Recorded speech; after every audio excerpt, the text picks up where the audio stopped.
ازيكم يا حبايبي، عاملين ايه؟ يا رب تكونوا جميعا بخير. النهارده بقى احنا هنعمل ايه كده مع بعض؟ السمك البلطي كده همسكه انضفه معاكم كده و... وهعرفكم طريقه ازاي ان انت ما تهدريش طبعا في السمك. انا عارفه ان انتوا كلكم ستات بيوت شاطرين. بس انا شخصيا يعني كنت الاول بهدر في السمك الصراحه، لكن اما انت بتعملي السمك بالطريقه دي بتبقى يعني الصراحه مش بيتهدر منه حاجه خالص. الأول كده نبدأ بالصلاة على الرسول عليه الصلاة والسلام، ونبدأ كده ونقول بسم الله الرحمن الرحيم. وزي ما انتوا شايفين كده ان انا بشيل الخياشيم بتاعة السمك كده اهوت والراس بتاعته كده بمسكها، اقصها من اليمادي ومن اليمادي طبعا. الحاجات ديت احنا مش محتاجينها في حاجة. انا كنت الاول بقوم قصة نص الراس من فوق كده. لا انا بقوم شايلة بس الجلدة من فوق كده، ومسكت السمكية كده. فتحتها من بطنها ومن فوق كده قصيتها بالمقص.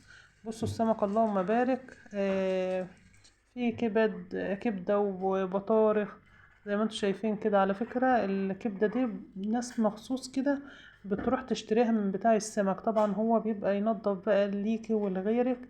ف... فبيكون عنده بقى الكبد والبطارخ والحاجات دي. والله شفتها بعيني ان فيها ناس بتروح تشتري منه الكبدة دي، تنقاها كده. هو بنقي كده بقى ايه بالراحة كده. البطارخ والكبدة هنحطهم على جنب. وطبعا ايه الحاجة اللي ملهاش لازمة كده بجيب كيسة سمرة واقوم ايه حطها فيها عشان ما بهدلش الدنيا حواليا اهو. الحاجات ديت ملهاش اي لازمة بشيلها ارميها كده زي ما انتوا شايفين اهوت في كيسة اهو. وبعد كده بقى طبعا نرميها في الزبالة وكده.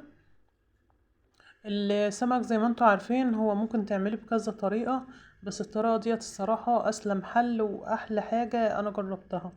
ببدأ اشيل اللي هو الخياشيم اللي هي بتبقى في الراس دي. بس كده انا خلصت كده تنظيف السمكة. هشيل بقى القشور بتاعتها اهو. بجيب مقص كده او سكينة او اي حاجة وتشيل القشور اللي عليها دي. آم، سواء انت بقى هتعملي السمك ده مشوي او مقلي، يفضل ان انت تنضفيه كده طبعا اهل بيتك اللي هياكلوه، حتى لو ضيوف او ناس غريبة حتى اللي هتاكلوا المفروض ان احنا نعمل لهم احلى حاجة. انا خلاص انا نضفت السمك اهو بالطريقة دي. طبعا بقى ايه لسه هغسله تحت الحنفية واخلي البطن بتاعته دي تبقى بيضة خالص اهوت. انا عملت معاكم وبعمل معاكم تاني سمك اهو. أنا طبعا انا مش هعمل السمك معاكم كله علشان ما ياخدش معايا وقت وعطلكم. انا هعمل بس معاكم كده ايه سمكتين تلاتة كده. بعرفكم بس ان انا بشيله ازاي، بشيل الحاجات الزوايد ازاي. زي ما قلت لكم انا كنت بشيل نص الراس في الاول.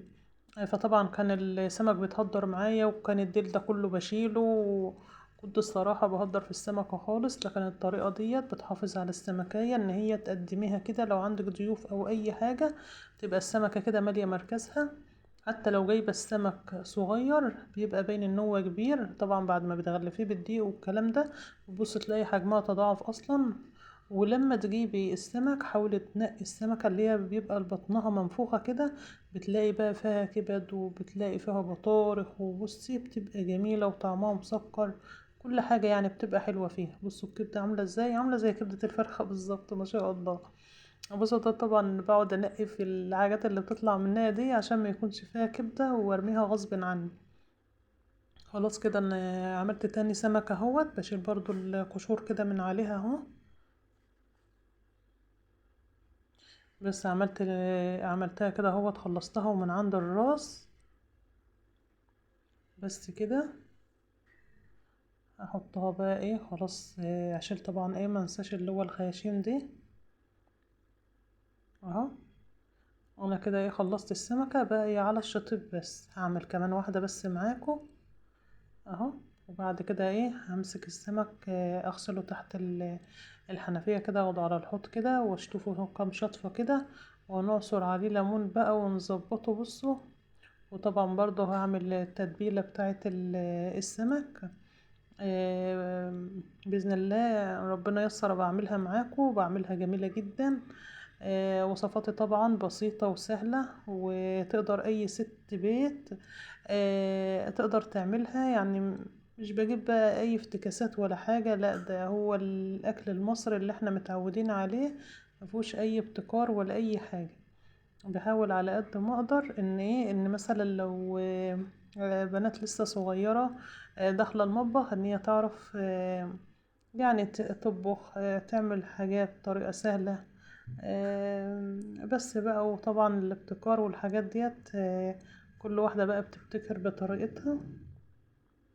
طبعا انتوا شايفين السمك اهو، اللهم بارك، يعني فتحت كذا واحدة قدامكم، كله ما شاء الله مليان بطارخ ومليان كبد. طبعا السمك ده انا منقياه، يعني مش مخليه الست هي اللي جايبهولي سمك كده وخلاص، لا انا اللي منقياه بنفسي. طبعا كان عندنا السوق النهاردة، فبحب ان انا اتسوق، اجيب اكل يقضينا طول الاسبوع، عشان ايه مش كل يوم احتار على الاكل وكده. بس انا خلاص اهوت عملت السمكة التالتة اهوت معاكم. كنت هنسى بقى طبعا اشيل الخياشيم. انا هشيل الخياشيم اهوت من السمكة، واكمل باقي السمك بالطريقة ديت، وارجع لكم تاني.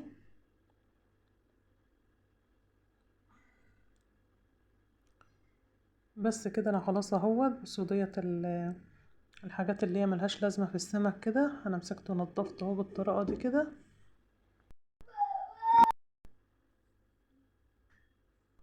همسك السمك ده بقى اهوت، خدته كده ايه على الحوض، هشغل بقى ايه عليه الحنفية كده اهو. وطبعا الحوض انا غسلاه بصابون للمواعين، وغسلاه بكلور وكل حاجة. طبعا الوقفة بتاعتي انا مش مرتاحة وانا واقفة كده، احاول ان انا اظبط الكاميرا كده. انا ظبطت الكاميرا اهوت عشان تقدروا تشوفوني كويس، تشوفوا ازاي ان انا بغسل السمك. بدأت ان انا طبعا اغسل السمك اهوت، اشيل منه اللي هو الجلد الاسود ده.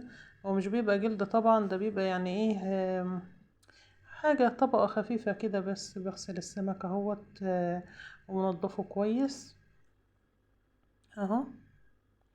انا كده غسلت السمك اهوت ونضفته. بصوا اللهم بارك، الكبد والبطارخ اللي هي طلعت منه. بصوا ده احلى حاجة كده في السمك. ومسكت السمك غسلته اهو، بطنه بقت بيضة خالص، والسمك بقى ما شاء الله جميل جدا. بس كده انا هعصر على السمك ده ليمون، وعلى بقى طبعا لما انا هعمل التتبيلة بقى بتاعته، وابدأ ان انا احشب التتبيلة واقليه بقى. طبعا انا هقلي السمك، انت بقى ايه، حابه ان انت تقليه، حابه ان انت تشويه، دي حاجه ترجع لك، مفيش اي مشكله.